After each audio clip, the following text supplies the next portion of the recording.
primary doctor. Okay, you retyped it. Okay,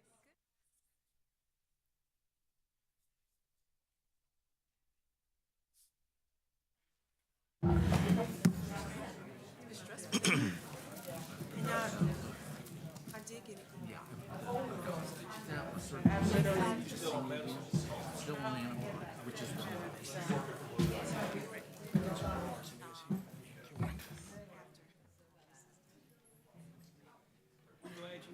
well, thank you. Be back. Good afternoon. Good afternoon. I hereby call this August the 14th meeting of the Public Safety Committee to order. As always, our first order of business is to thank our police department, our fire department, and our emergency management departments for the work that you do to keep our community safe, to protect and serve our citizens.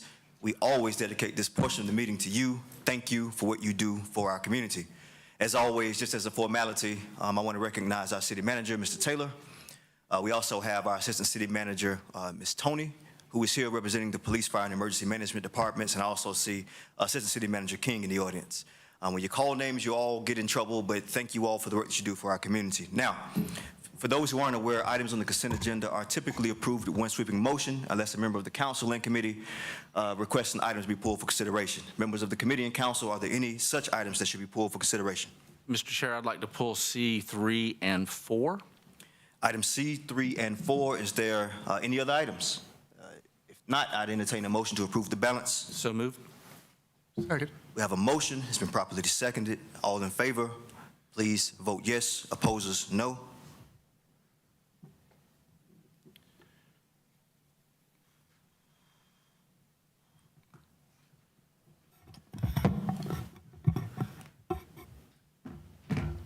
That is unanimous. Councilmember Burke wanted to be here today for personal reasons. She could not make it, but we do have a quorum and we will move forward. That brings us to item C3, please.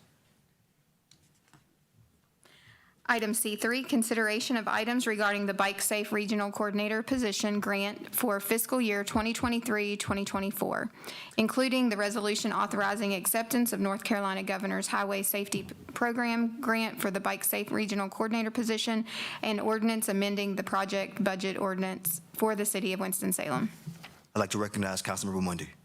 I'm always in favor of accepting grants, so that's the way we're going to go. But my question is, would Ardmore has an event that they started called Bike More, which is about bike safety. Would this position help the community organized events as well as events that the city organizes? Does anybody know the answer to that question? And it's not going to influence whether or not I vote in favor of accepting. If my Ardmore folks ask me that question, I want to be able to answer it, so I can get an answer at a later date. Mr. Chair. All right, give me 1 second, Mayor Pro Tem. Mr. Mundy, are your questions satisfied? For that, yes, I can get an answer later. We'll work with staff to get you that question answered.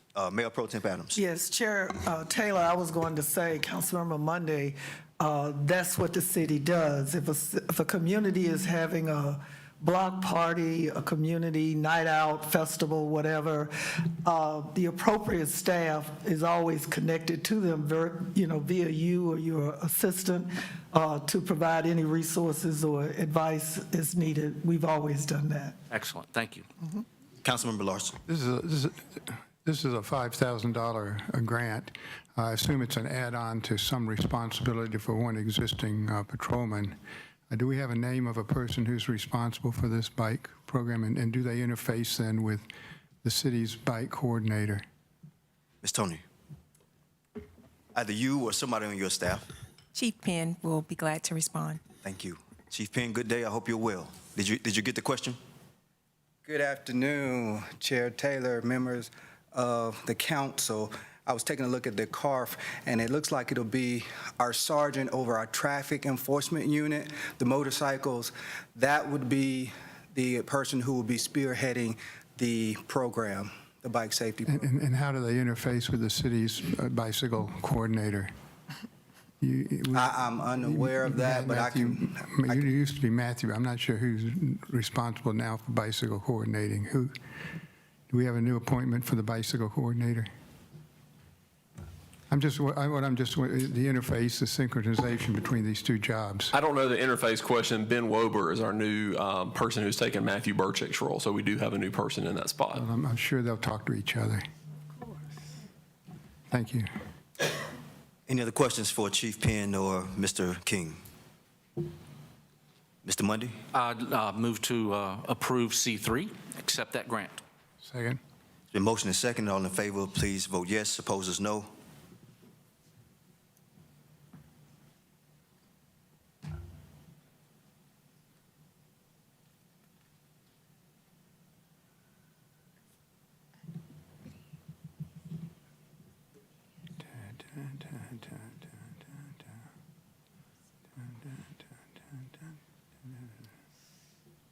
Item C3 is approved unanimously. Item C4, please.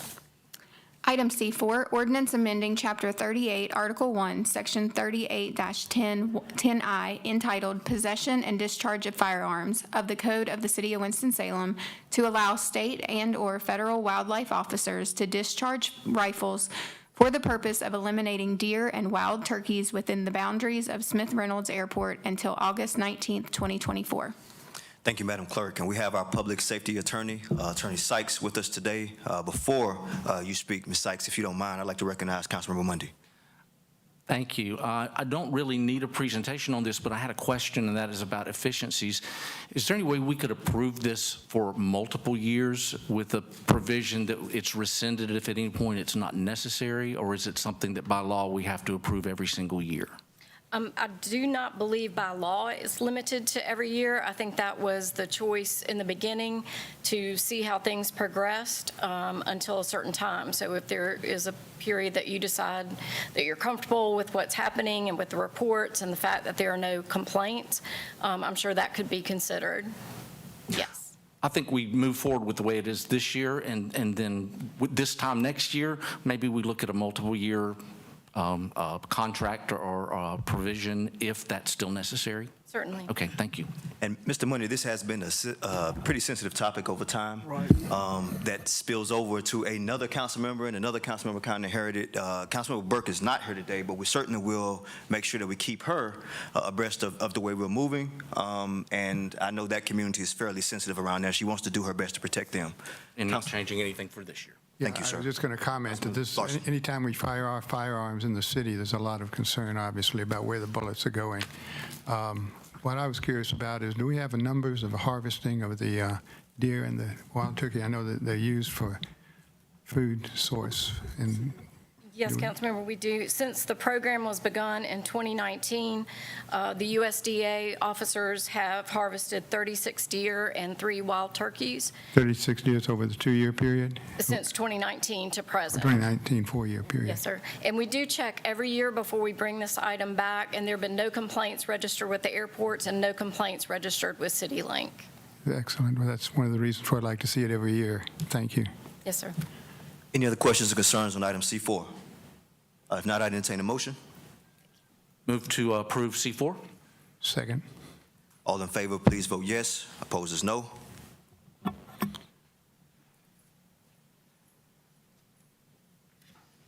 That is unanimous. Now we will move to our general agenda. Madam Clerk, if you please call the first item.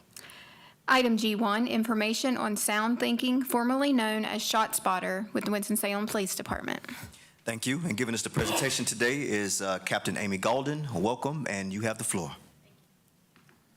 Good afternoon. Good afternoon. Good afternoon.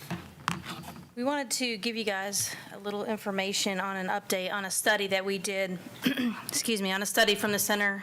Is a PowerPoint coming up?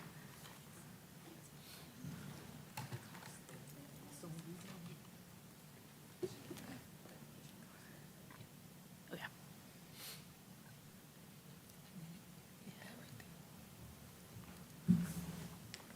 Sorry about that. Little technical issue. It happens from time to time. Thank you. So we worked with a partner, a research partner, to conduct a cost-benefit analysis of ShotSpotter, now known as Sound Thinking, and we wanted to give you an update on the details. So there was a researcher, Dennis Mars, who's our research partner for the Strategies in Policing Innovation Grant for the Real-Time Crime Center, that is also known for his work in evaluating ShotSpotter across the country. So we had a relationship with him based on the SPI grant, and he agreed to do this independent study for us. It was done completely independent of ShotSpotter at no cost to the city, and basically looked at 18 months worth of data from our post-implementation date of August 19th of 2021. The data focuses on the 3 square mile radius of the coverage area that we have in the city of Winston-Salem. And again, we looked at data from 2021 when we implemented it to 2022, March of 2022, just under 18 months of data and just a few months of pre-implementation data, so we had a small comparison. The main thing I wanted to mention was that after post-implementation or after implementation, we responded to over 1,500 gunfire calls and alerts in the ShotSpotter area, which was more than double prior to implementation of ShotSpotter in that 3 square mile coverage area. Some of the key findings of the study was an improved response time. So by having ShotSpotter and getting those calls for service or the alerts quickly to the officers who receive that information directly in their patrol vehicles, it increased the response time and cut down on the ones that were getting calls from residents from. Additionally, the ShotSpotter, basically, when we looked at the data, gave us greater investigative time and increased amount of evidence recovered.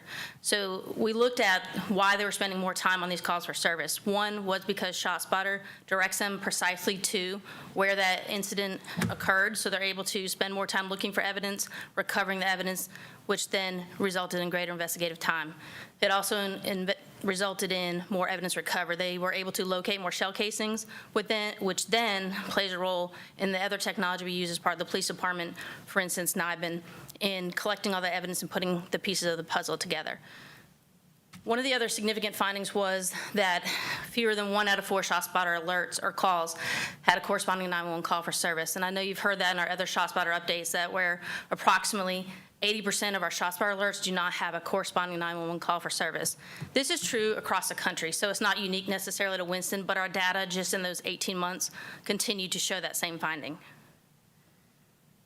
Another big key finding was that aggravated assaults were down 26% in the ShotSpotter area. So again, keep in mind that this data was to 2022, and so this is not accounting for what happened this summer or the increase in violence that we've seen over the last several months. And the reason why it took this amount of time to get the study, 1, to evaluate the data, and 2, we continue to look at best practices and trends across the country involving agencies that use ShotSpotter, and we discovered that these studies were being done, and we certainly wanted to take the opportunity to do the same. So we were informed when we were looking at our evaluation of ShotSpotter. In terms of the improved response to discharging firearms, you can see in front of you there are several crimes directly related to alerts, including 7 homicides, 8 robberies, and 41 aggravated assaults. There was also several arrests related to ShotSpotter alerts, and we listed them as 17 direct and 50 indirect. And what that indirect means is those that were a part of a longer-term investigation and not just the initial ShotSpotter alert. Additionally, in terms of evidence recovered, there was 47 firearms and over 1,500 shell casings. So you can see the impact that made on our response. I also will say there's some limitations of the study. Obviously, with 18 months of data, it's a very small time frame, and that's what Dennis Mars had shared with me in terms of his evaluation of the data. 18 months is a very small amount of data for him to look at, so certainly limited in terms of what he can evaluate. Also, the number of homicides and robberies during that time frame is relatively small, so it's hard to look at a confident assessment of the actual impact of that. But he gave us a generalization based on the data we did have. Another limitation is that the comparison area is not quite as similar as you would want, because obviously ShotSpotter was placed in a certain area based on the amount of discharging firearms calls for service. So at the get-go, the comparison area already had a lower discharging firearms calls for service number. So that's pretty common across the country in terms of these studies being done. It's not unique to us. That's really unavoidable. And in conclusion, there's 4 main things. 1, the increased evidence recovery and investigative findings. That's a significant benefit for us in the investigations that we're doing regarding the gun violence. Number 2 is that the public remains an important partner, obviously, in reporting the amount or the incidence of gun violence in the community. And the ShotSpotter or gunshot detection technology is simply a way to augment that, right? And it allows us to get to a specific area where if a citizen calls in that they heard a discharging firearm in their neighborhood, they might not be able to accurately pinpoint where that came from. You may ask two different citizens, and they may say, different directions based just on the acoustics or their hearing ability. So with ShotSpotter, it allows us to get right there precisely to the location and collect that evidence, and then we know exactly where it occurred.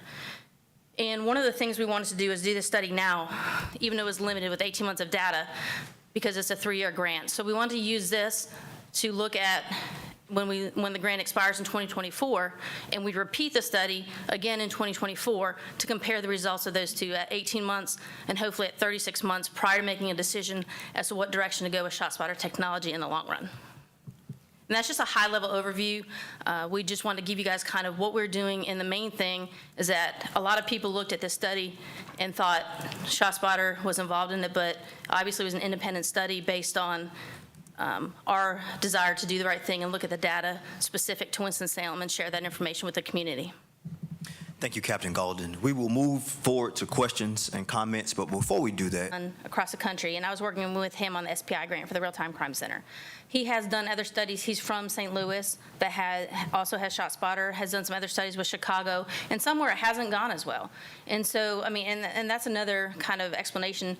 He doesn't personally benefit from it financially, but he is kind of a recognized ShotSpotter researcher, and I also agreed to help him out on some other presentations in terms of our implementation best practices here in Winston-Salem. So we're lucky to have him. Yes, absolutely. Great. Okay, thank you.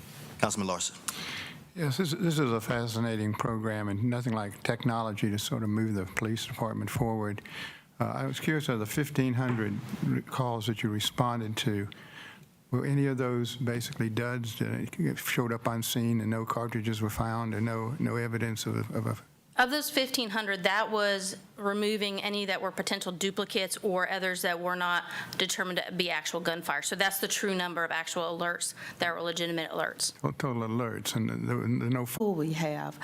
Oftentimes we forget how many people are involved in providing services.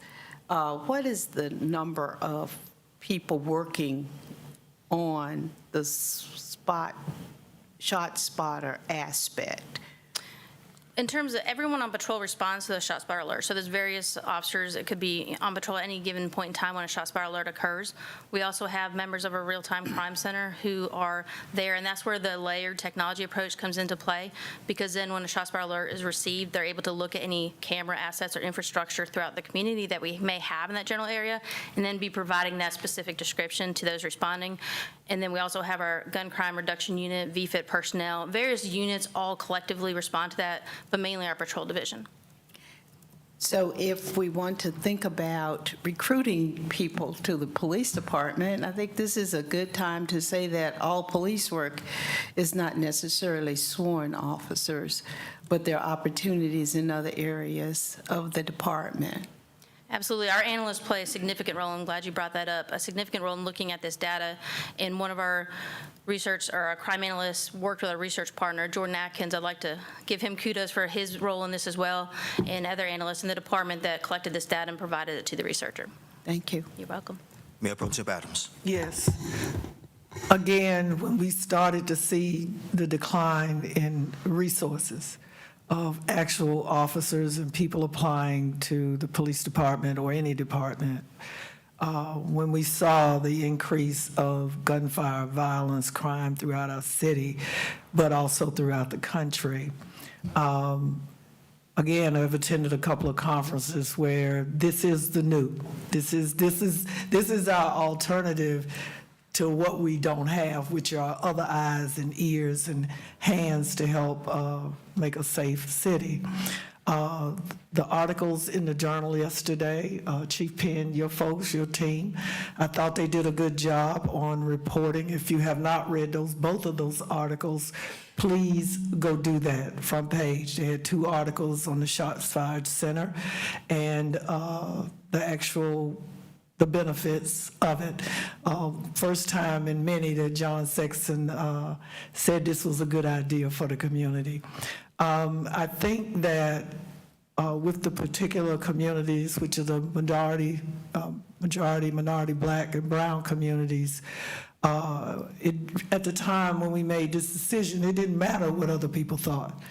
Again, our job, as everybody needs to sometimes keep in mind, is to do our job. And that is to keep the citizens of Winston-Salem as safe as we can be, as well as our teams and our staff and the people that do the work. So I didn't get one phone call, and I'm sure most of them didn't, about not wanting this in certain communities because they realize that police are down. And if there's anything that we can do in form of technology, I tell people, Katie, bar the door, because we're going to do it. And if it means in the end, city attorney, that we have to go head-to-head with the DOJ or anybody else, trust me, there are a lot of other small towns and cities that are with us trying to get this technology, can't afford this technology, but want it so badly. So again, I thank you and your team. And all I can say, my favorite song now is Casey and the Sunshine Band. Keep it coming now. Keep it coming now. Don't stop. Don't stop, okay? Thank you, Mayor Pro Tem. Councilmember Mundy. All these comments have been in favor, and mine is too. Mayor Pro Tem mentioned the article by Scott Sexton. One of the things he noted that I noted when we first started talking about this is also a life-saving tool. If there is a victim, it allows you to find that victim almost immediately rather than searching around, and seconds can make the difference in saving a life. So I think that's another plus to this program we want to consider is what is the cost of one of our citizens' lives. Exactly. Any other questions or comments? Members of the council, this is an informational item. Captain Galden, thank you for providing that information, and we look forward to seeing you on the next go-around. All right, thank you. Thank you. Thank you. Madam Clerk, item G2, please. Item G2, presentation on various community services provided by the Winston-Salem Fire Department. All right, and giving us a presentation today is Tabitha Childress from the Fire Department, and you have the floor, ma'am. Good afternoon, Chairman Taylor and City Council. Good afternoon. Thank you for having us.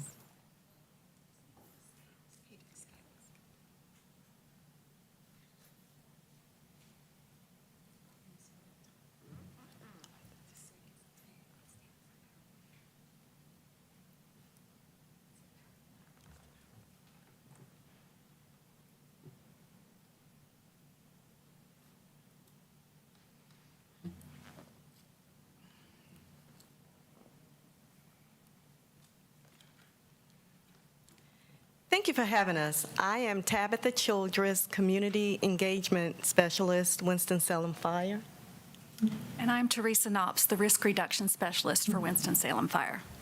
And today we're going to present some information about Winston-Salem Fire and the happenings in our community. We want to start with the number of service calls from July 1st, 2022 through June 30th, 2023. The total incidents were 25,756.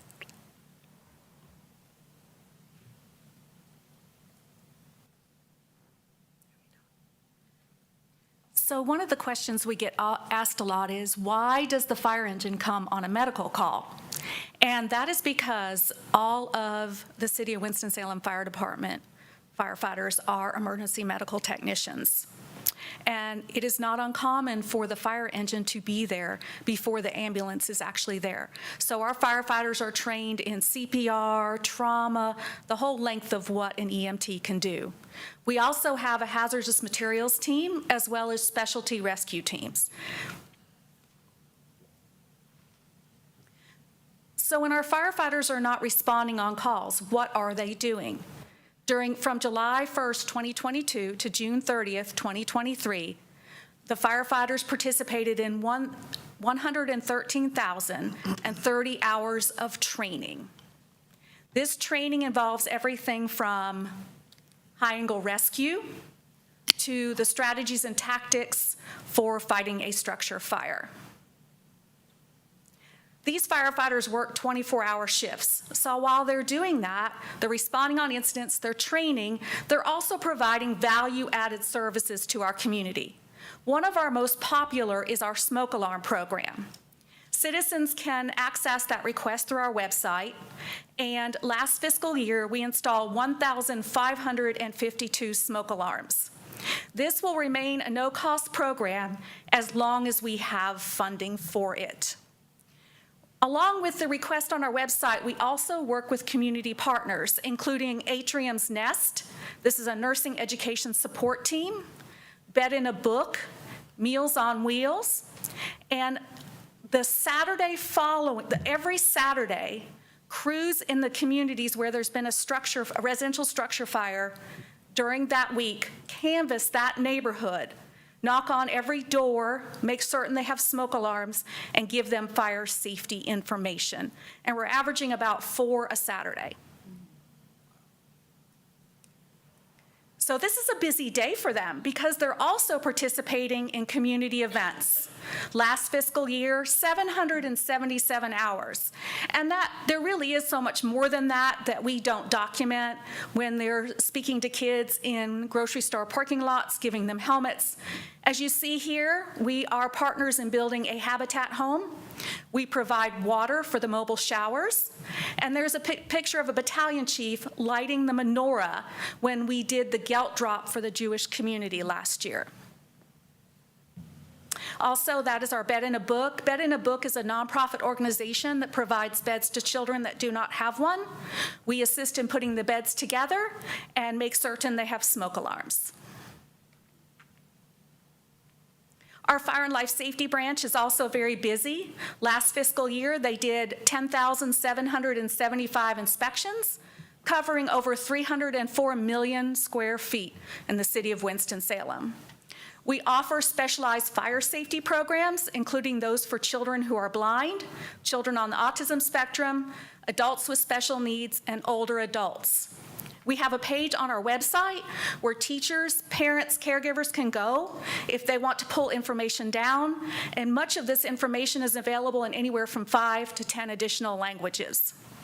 We also have a youth fire setting prevention and intervention team. We know that 22 of the 115 fires investigated last year were youth set, and that number is rising, so that is one of our focuses.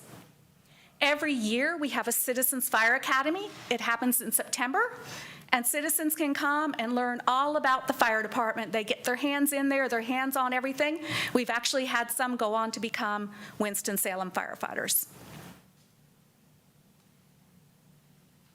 Next, we have the House Number Program, and this initiative was spearheaded by Councilmember Mundy, and we provided more than 800 residents addresses. And this is a free program. They fill out the information online, and we send them the addresses at no cost. We know that in an event of an emergency, every second counts. So having house numbers that are easily identifiable helps us help our residents. We also partner with Safe Kids Northwest Piedmont and host a monthly car seat check, which is free at Fire Station 8. Remembering When is a fire and fall prevention program for senior adults. Again, this program, and I want to step back and say that all of these programs are available to our community at no cost, but in several languages. So if they go online, they could just click on which language they prefer, and it's available to them. Remembering When Fire and Fall, again, is a prevention program for senior adults. And that concludes our presentation. Do you have any questions for us? Thank you, Ms. Childress and Ms. Knox, for the presentation. Any questions? Well, it's a lot. So what we'll do is, I'm going to start on this end and work my way down. Councilmember Scipio. I think this is so informative. I just love knowing what resources we can help get into our community with our residents and let them know what extraordinary programs and services we do provide. I am really curious about the Citizens Fall Fire Academy. Of an emergency, it's difficult to find those same houses. So we would ask citizens, if you don't have them, this is a free program. It doesn't mean that somebody's coming out to do an inspection. It simply means that we're going to send you the house numbers, and you'll be able to put them on your address. Thank you. Councilman Larson. This is really a trivial pursuit, but could you explain for me, please, on the Winston-Salem Fire Rescue logo, what that symbol is on the right-hand side that looks like a space cadet? It's an extrication tool, sir, what we would use to cut someone out of a vehicle. Jaws of life? Is it electric? Is that what the wires are for? Is it electric? Some are battery operated. So they're basically scissors is what that is. Yes, sir. Thank you. It looks like a spaceship. Councilman Mundy. I just want to say thank you. I think I may have been the one who asked the fire department to come do a presentation, because I knew just from talking to different people in the fire department, every time I turned around, there was a new program that I wasn't aware of. So this is a great way to inform me, others on the city staff and council, and especially our general public, to know about all the different programs that are accessible to the entire community. So thank you. Mayor Pro Tem Adams. Thank you. Thank you for what you do. Have all of the 800 numbers been used for the domicile? We have plenty more and welcome residents to continue to request house numbers. And I know you guys are at a lot of events, at least you're at the ones that I show up at. How do you get this information out? And please, I know we got the website and we just got a new marketing director, and I'm hoping we improve that. But most people don't go to the website, and you all know that from when you're in the field, that they'll say, I didn't know that. So what other mechanisms are you using besides the website to get this low-hanging fruit out to the 200 and some thousand people? So when I came on board, part of my duty was to connect fire with community. And so I'm out constantly knocking on doors, attending neighborhood association meetings, staying in contact with neighborhood association presidents, schools, churches. And so it's a community effort from fire. When fire is out, people will ask them, and then they refer it. And so part of this in growing forward is maintaining a good relationship with community and staying connected. And may I also add that each station has a business card with the picture of their station on the front and the name of their fire station, as well as our website address and fire safety tips on the back. And if they're out and about in the community and someone asks for a community event or about one, they can give them this business card. One more question, Chair. And where is your Fire Explorer Academy located? Where is it? Or is it just something that we schedule the time or the location when it happens? And how often does it happen? Weekly at Station 13, and we have counselors. We also are working with Winston-Salem Forsyth County Schools and Forsyth Tech to offer Fire Academy during the school year so we already offer it we partner with Glenn High School in Walkertown.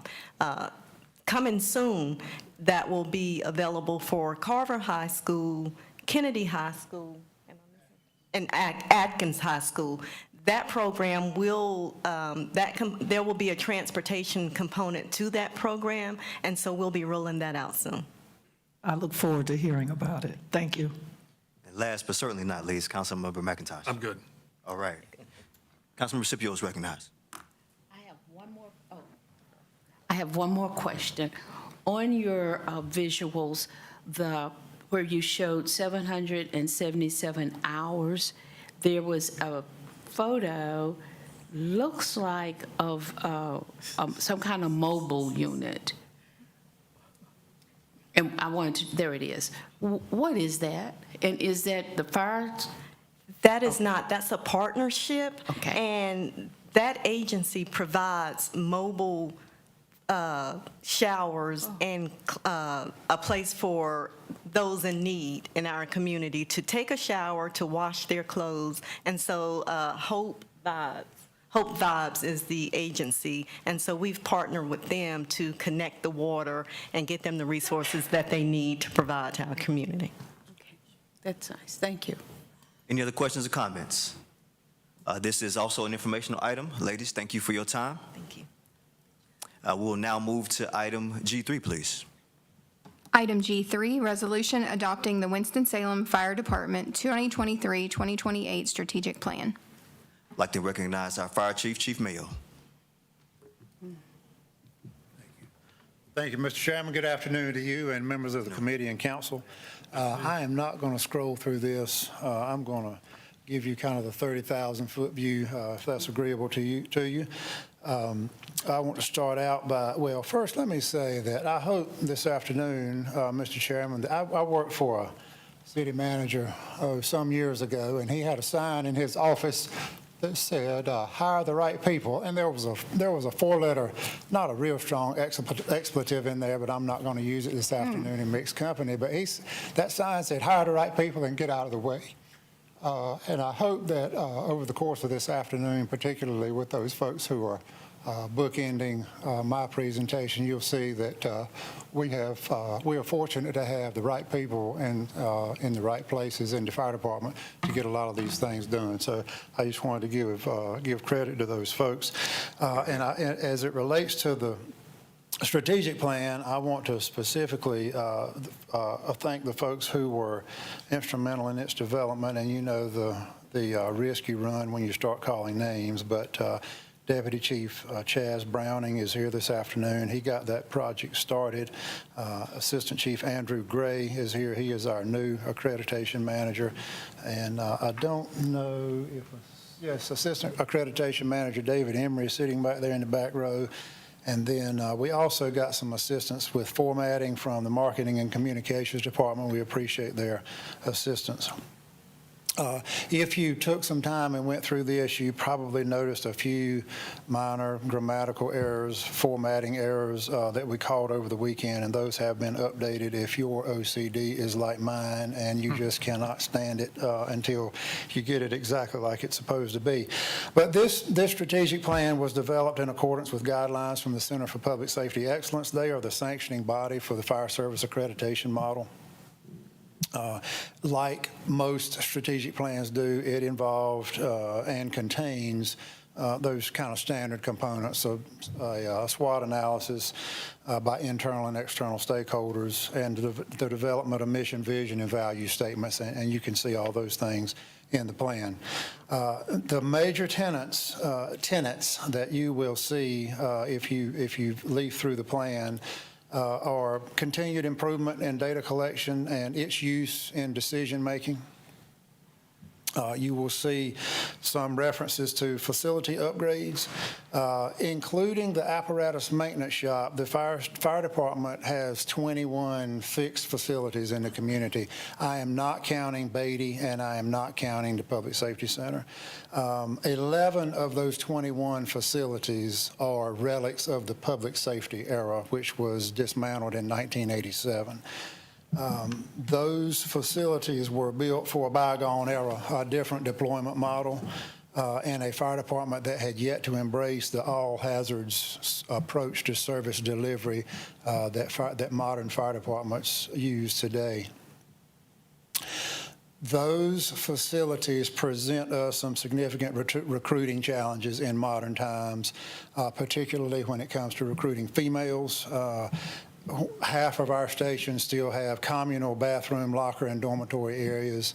We lag behind our competitors who are offering prospective recruits the opportunity to ride brand new fire trucks in new modern fire stations that provide them with these facilities, workout rooms and laundry facilities and those things a modern fire station is 17 to 20,000 square feet, and these legacy stations that we still have are in the 4,000 to 4,500 square foot range. So you will see some goals related to improving those facilities.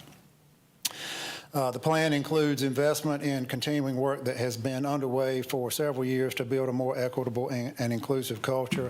The fire department has recently worked with Human Relations and DEI to build a DEI strategic plan, and it is integrated into this overall strategic plan. You'll see references to a core DEI team, employee engagement, communication and training, coaching, mentorship, and recruiting. We currently have no recruiters or budget dedicated to that effort. Improvements in the Fire and Life Safety Branch include efforts that improve code enforcement in accordance with national standards and better use of data and technology. Also noted in the plan is a need for additional staff resources in fire and life safety. We were looked at as an innovative fire department in 1980 when we hired a fire and life safety educator, which has morphed into the modern term as risk reduction specialist. That's what Ms. Teresa Knox, who was up here prior to me, that's her title. So we hired that position in 1980. Our challenge is that 43 years later, we still have that one position. Over that same time, the square mileage of the city has increased 116%. Population has increased 94%. And it's simply, we cannot have any robustness in our risk reduction program when there is just one person performing that role over a city the size of Winston-Salem. And then finally, the plan guides us to focus further on safety and training, including wellness and fitness, accident and injury reduction, and construction of a training facility that does not require companies to travel 20 miles out of their service area to train, which is the current procedure. So I will field any questions that you may have, Mr. Chairman, you or other members of the council. Members of the committee, the chief has presented the 2023 through 2028 strategic plan. The last two items we reviewed for information. This requires council or committee approval. Any questions or concerns for Chief regarding this plan? Mayor Pro Tem Adams. Good afternoon, Chief. Again, thanks to you and your team for keeping us safe as well within our city. I was glad to see some more language and thought to DEI. Ever since I've been on this council, I have been a strong supporter and proponent of DEI. And you and I have had conversations, HR and I have had conversations, previous city manager and I have had conversations, the assistant city manager, present and past conversations.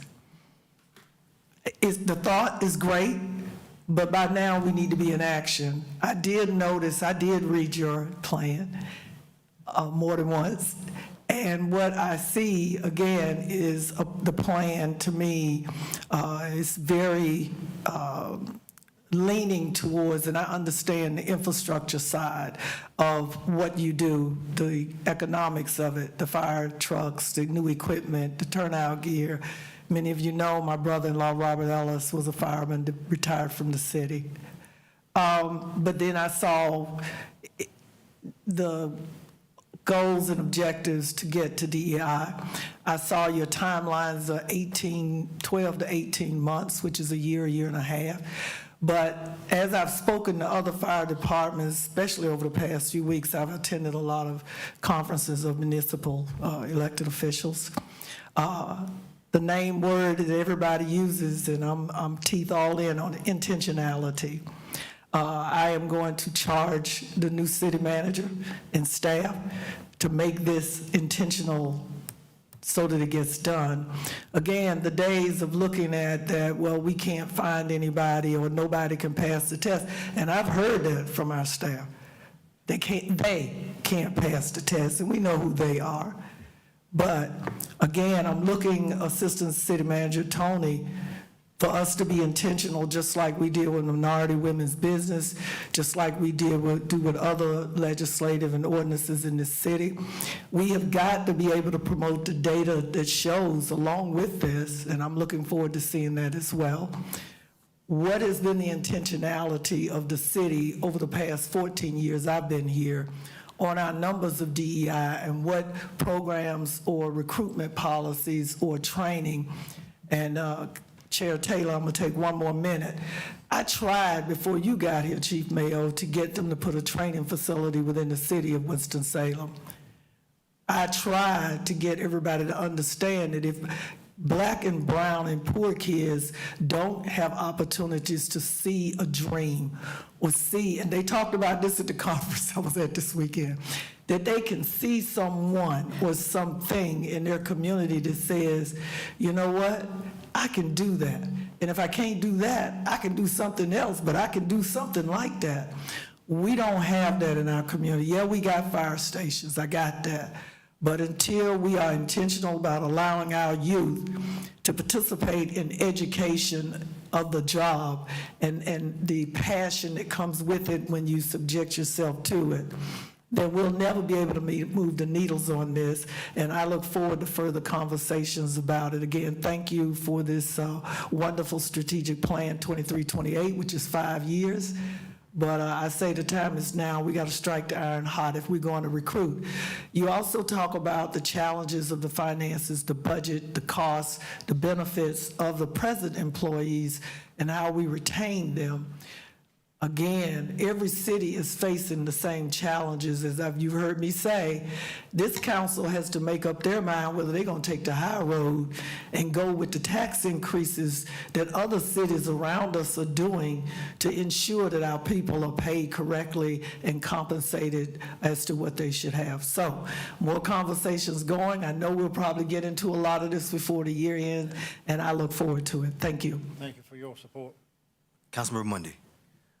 Very impressive strategic plan. I've been involved with for-profit and nonprofits, and as a consultant, probably helped half a dozen smaller nonprofits develop their strategic plan. So I did read it also from cover to cover, and it was very impressive. I'll echo what Mayor Pro Tem said.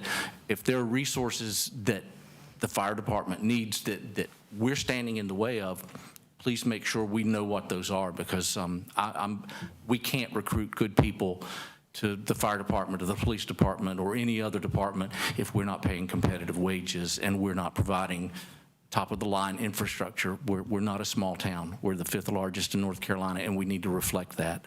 And in that same vein, you talked about the risk reduction. Not asking you for this now, but maybe at some point, is there a study that exists that shows for every one risk reduction personnel, it results in X number of dollars of cost savings by preventing fires or eliminating the need for an additional staff person? So that's something that would be interesting to see if any such animal exists. We have pondered that over the years a number of times in different organizations, and it is difficult to place a value on the fire that doesn't happen. You know, we can tell you how many fires happen, the value before the fire happened, how much we saved, how much was lost, content lost.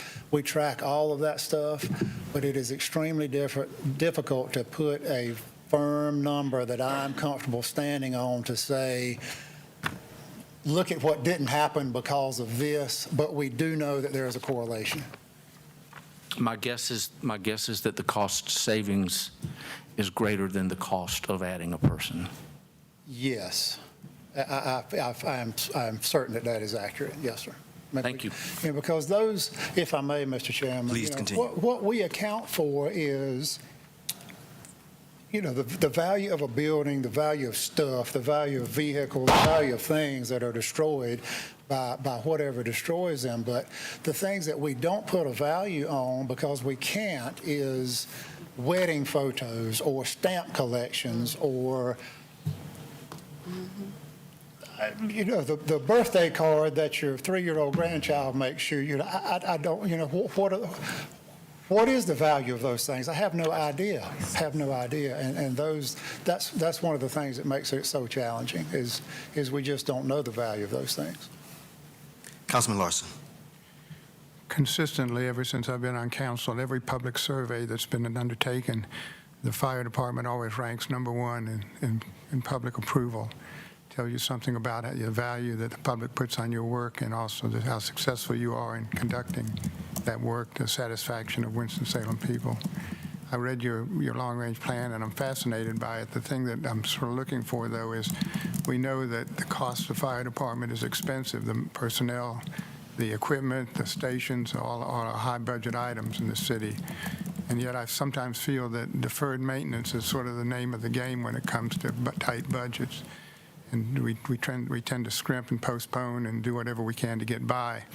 What I'd hope to see and what I'd like to see in the future is, particularly, I think I've asked you this before, is what is a forecast? For example, we bought a new tiller truck recently, And what is the forecast for a replacement of equipment that we need? We do this for our garbage trucks, we do this for other items, but we know that we have expenditures in the future, and I don't really understand entirely what the forecast is on the 5-year, 10-year program of getting these trucks up to where they need to be. I'd sort of like to see what your thoughts are. It's not today, obviously, but sometime in the future. I'd love to see what your thoughts are about our equipment obsolete and how quickly we're going to need to be replacing equipment. We see every year we seem to be asking for one more truck or something. We got a backlog. Detroit can't seem to provide the trucks fast enough, and so we have that delay involved in all of this, which complicates matters even worse. But I think what we need to do is begin to forecast what our maintenance needs are for the fire department, and this goes for our Station 16, and I have the best station in the South Ward with 13. Probably there's no better station in the city, and I also have probably one of the worst stations in the sense of the old guard that you're talking about needs attention. And I'm curious to know how we deal with that. Do we end up replacing them? Do we end up tearing them down and replacing them? Can we upgrade them to bring them into some sort of better line? And if so, what's the plan to do that? Technically, can we do that? Enlarge them? I mean, and I don't really, I see the need articulated in the plan, but what I don't really understand is how we're going to solve that right now. And I'd like us to spend some time on that. Sure. We have an apparatus replacement plan that we're happy to share with you. I inherited, when I was hired, some bond projects from 2014, and one of them was a remodel of Station 7 at the corner of Arbor and Country Club and 9 on Ogburn Avenue. And after those projects were completed, Engineering Director Robert Presswood and I both agreed that it is best to tear the facility down and rebuild it rather than to try to modify an existing floor plan and come up with something that's acceptable and ready to, to be flexible for the next 50 or 75 years. So that is the approach, unless giving other direction that Director Presswood and I would take. But yes, I have a map in my office that has facility needs. It's kind of a rudimentary strategic plan that I put together some years ago. It's kind of a big wall map and sticky notes. But yes, there's it's big ticket items, and I think we're looking they're at bonds. they're all big capital items. We're looking at bonds, and we're looking at where the money can come from, and I think we need to start forecasting the need, clearly articulating, particularly these older fire stations that need to be retired. Yes. And look toward bringing them up, because it's going to be expensive and it's going to take some time to do that. And I don't want to postpone that too much longer. Yes, thank you. Mr. Lawson, have your questions been satisfied? Yes, thank you very much. There are no other questions or comments. We'll officially call the question. Is there a motion to approve item G3? Move to approve item G3. Is there a second? Second. All in favor, please vote yes. Opposers, no.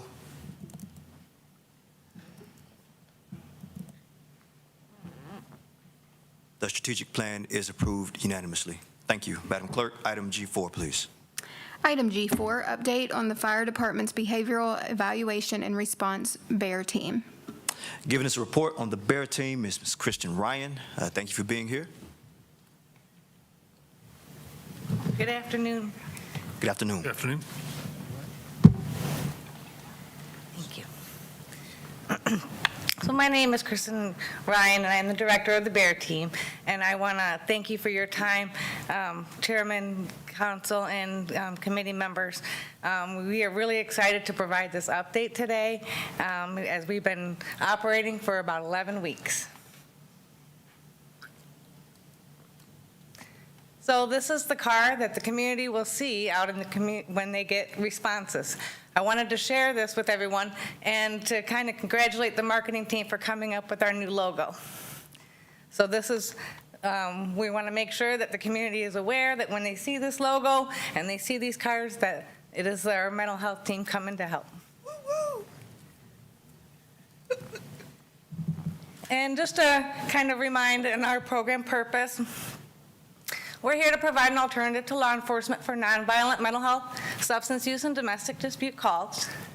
And we also provide compassionate crisis intervention services to all the individuals of Winston-Salem. And we've had clients from children to seniors, so it's all populations. And a big part of it is collaboration with all the community partners, service providers, as an essential part of follow-up care. Because not only we do a response, as we make sure that we're following up to make sure that the individual that we do the crisis intervention with is doing well and following up with the services we recommend. So who calls the BEAR team? So we get calls for 911 for mental health and substance use crisis, and these are all identified by our communications department. We get calls for domestic violence. We work collaboratively with the fire department. If they go out on a scene and they recognize a mental health need, they give us a call. EMS, same thing. If they recognize a need, or even sometimes it's family members, it's not always the individual that they're going out to directly, then they give us a call and we come out. We've had 311 inquiries to respond out, and we have churches, business owners, group homes, other entities in the community that provide service to individuals. So when a need of mental health is identified, they have the resource now to call the BEAR team. You occasionally get a call from a council member too, right? I do. We look forward to helping any citizen in need. So far, we started on May 15th. We've had 526 911 calls, which equates to about 580 hours of crisis intervention time with the crisis counselors. And then we've had 132 follow-up responses, equating to 343 hours. So sometimes the follow-up takes a little bit longer in making sure that people are connected, and we don't go away until we know that they're safe. Our average calls per month is about 239, and it's kind of been steady for the last 2 months, and it was pretty consistent with what we anticipated. So we anticipate throughout this year this being a pretty consistent average. Seasons and holidays do impact some of the numbers. Our average response time is 16.03 minutes, or 16 minutes. The benchmark response time is 30 minutes or less. So we do really try to make sure that our team is available and ready. Some of the outliers, maybe if they're out on call hours, that make it a little longer, but we're located pretty quickly that we can get to calls as fast as we get them. So the services provided by the crisis counselors, just to kind of give an idea, because we do get that question, is what are you actually doing when you get out there? It's one thing to go, but what are you going to do? So when we are responding to the 911 calls as an alternative to law enforcement, is we are saying we're here to respond in kind of doing an assessment and evaluating what their need may be and making that full connection to what's needed. So in turn, hoping to save law enforcement some time and hours on calls that we're equipped to handle. We're here to support any convicted felon reentry and reintegration efforts by providing relocation support where appropriate and help with connection programs. The reason I thought it was important to mention this is because that population has the hardest time staying connected to services. So we want to make sure that we're very well trained in what's available to help them. Working with families and follow-ups on medication compliance.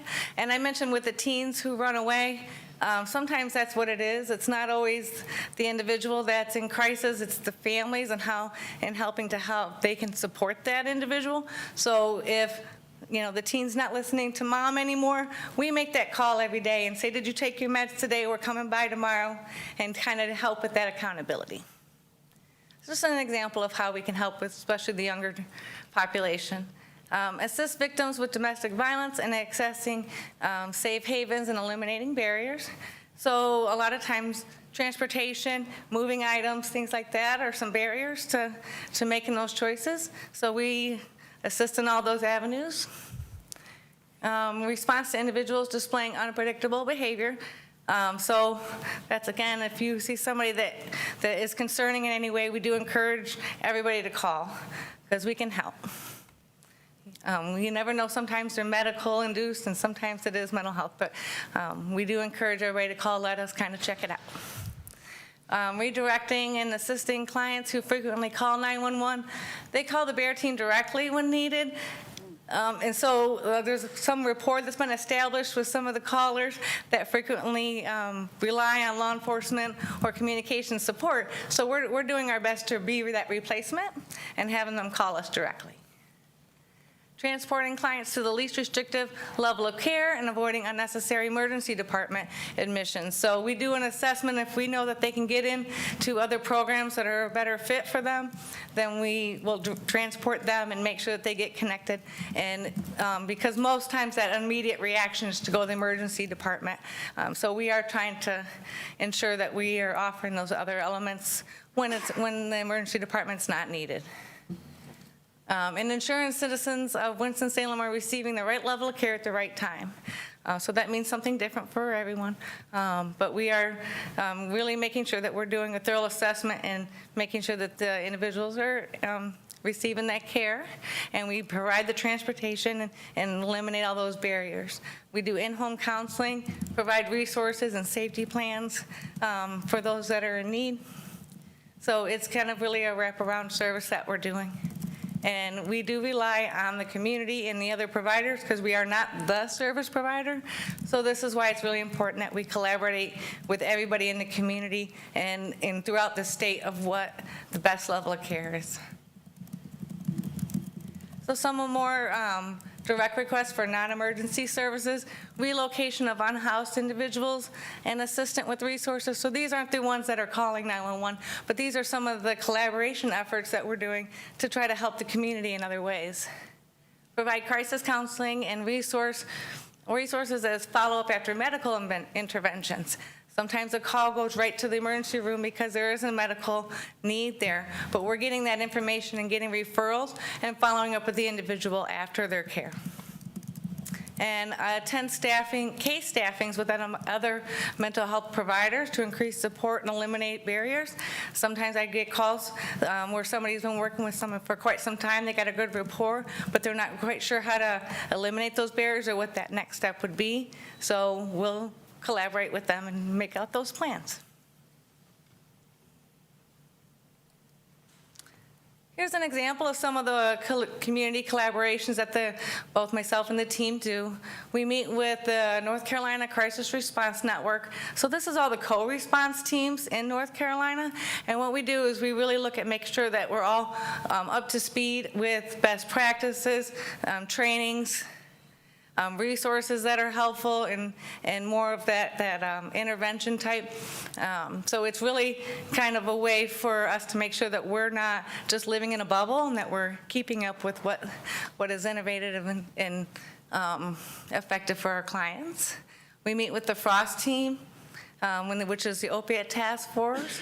We meet with the Enhanced Mental Health Crisis Services meeting, and that is kind of a lot of other providers that are providing, those follow-ups and the other intense services, and they're trying to help because a lot of times clients they only see them in their offices. We're in their home, so we can help with that, bridging those gaps. So we've also met with the CART team, which is a collaborative action response team. This is led by High Point Law Enforcement. And the reason why we do that, because sometimes the providers that are local have facilities and programs in every other little city and county. And so we are making sure that if one door is closed here, that we're utilizing all the services together and that we're working collaboratively with anybody that's in our local area. Anything we can do to help the citizens more efficiently. And we meet with the Downtown Public Safety Network, and that's led by Downtown Partners, and that's to make sure that we're staying connected with some of the needs of downtown and making sure that we're having a good understanding of where some of the clients may have the most access to services or difficulty having services. So we try to meet with them every month. And community engagement meeting, and this is led by Partners Health Management. Partners is the managing entity for all individuals that have the Medicaid, and so they have that direct link to a lot of the providers that we utilize for our individuals that we come in contact with. And they can help us to break down a lot of barriers as well.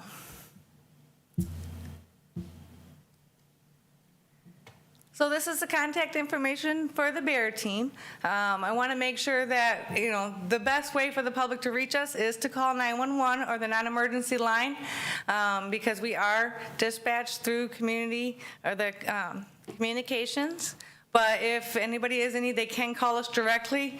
When we go out to a call, just for safety measures, even if you call us directly and we're going out to somebody, we call it in and make sure that everybody's on the same page of any response we do. So it's not quicker to call us directly. It all kind of works out the same. But I want to make sure that if somebody does have something, side note, that's not a crisis response, that they had the BEAR team number directly. And you can always email me if you have any questions or referrals. Thank you, Director Ryan, for the presentation. Thank you for your time. I do want to say this. We work really hard as a committee and as a council to pull this program together in collaboration with many citizens who wanted to see this thing happen. So we've already thanked you for your leadership, but I certainly want to thank Chief Mayo for his leadership, and certainly not least, but we said Gender, age, race, ethnicity. Yeah, so every documentation, sometimes we get only parts of those. We get as much as we can from each individual. Since we were in such a short period of time, I don't know that our data in that is got a full encompassing of it, but yes, we will be able to, in the future, provide a lot more detail about the individuals who call. Does that include veteran status? And the reason I'm asking, just recently I've had some constituents express concern about our lack of care and services to veterans, and I want to know if at any point in time we could say how many veterans we had provided service to. I don't want to speak out of turn. I think there is the question in there, but I want to make sure that we can make sure that we're starting to really push on that, because sometimes it doesn't become relevant until they're getting those services or if they're not able to communicate clearly. So I can make that an initiative for us to calculate. I think it may potentially pay itself down the road if there are federal grants available. Thank you. Mayor Pro Temp Adams. Thank you, Chair Taylor. Thank you, Kristen, and your staff, again, Chief Mayo and all of your team. I remember when we applied for the FEMA Emergency Responsive Grant, and some of us went to Emmitsburg at Camp David in a real-life scenario of Winston-Salem and an all-out fight for its life and survival of our citizens. Part of what we learned was the next. This was 2014, almost 10 years ago, is that fire safety personnel will also now have to come into the lane. Much like city, county, and all of us, we didn't do education because it wasn't our lane, but we in it now because anything that affects the quality of life of our citizens, we should be in the lane. I don't care whether you county commissioners, the Raleigh, DC, businesses, whatever. My question is, and maybe it was in the presentation, I didn't see it. How many responders do we have actively? This is kind of like the shots fired center, whatever. How many do we have that the call goes in? Let's say we need 20 BEAR responders or 20 experts to deal with this situation over here. We got a lot of people. How does that number roll out? Is it just one person? Is it a team of 10? Is it a team of 10 and all of the other personnel are called like Code Blue in the hospital, or what? Well, it is a small team, so it's a team of 7, and we are providing services 24 hours, 7 days a week. So we do have some staggering schedule and hope to grow in our future. Currently, we do assess how many people go based on the call. So we have, not only do we have the staff that's scheduled for that time, but we have a backup component and then a backup for our backup. So if something of a large capacity was coming, we could call in, but it would be a max of the 6 or 7. Thank you. I also would like to thank the community because Councilmember Taylor, Chair Taylor, and this team up here, it was the community that forced us to do this. It wasn't an ask, it was a force. And I commend them for pushing us. Again, at all of the conference I go to, everybody wants this. and they want the shots fired. Everybody is looking at the next because we're all dealing with the mental illnesses that we always had, but became compounded during COVID and even now after COVID. I want to thank all of you for reporting in these instances.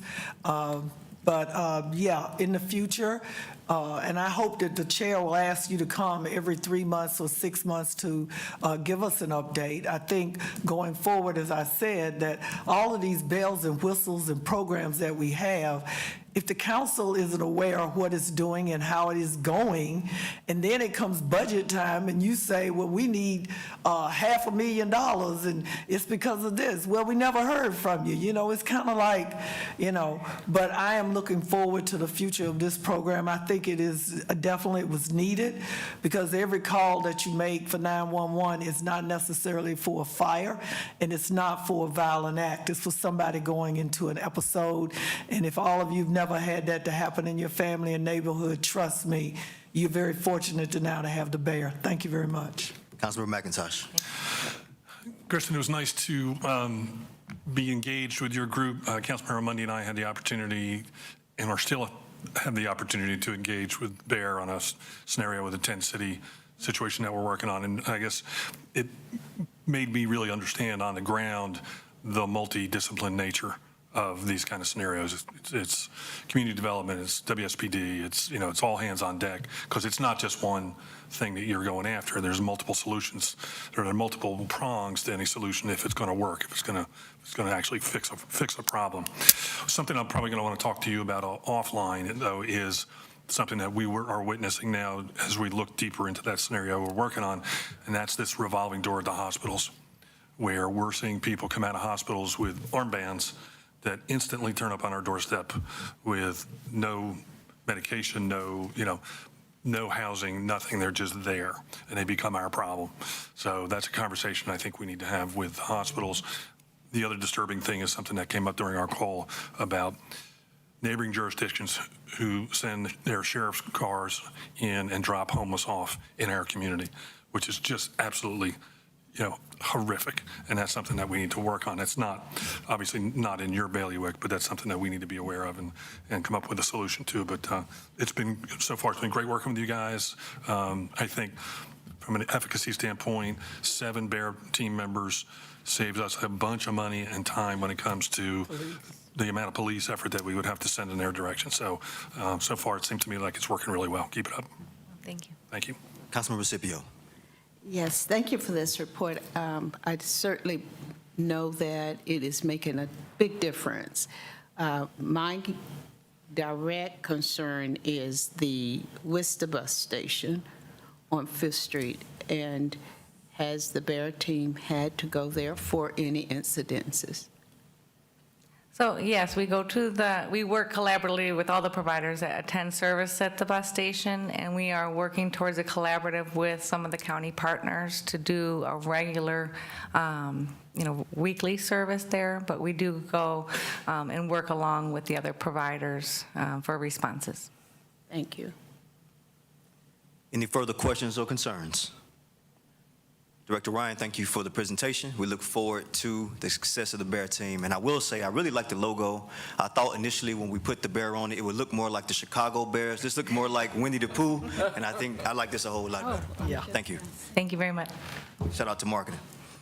Any other questions or concerns? Any other business that should be brought forth for the good of the order? Seeing no further business, we hereby consider this meeting to be adjourned. Thank you. Thank you.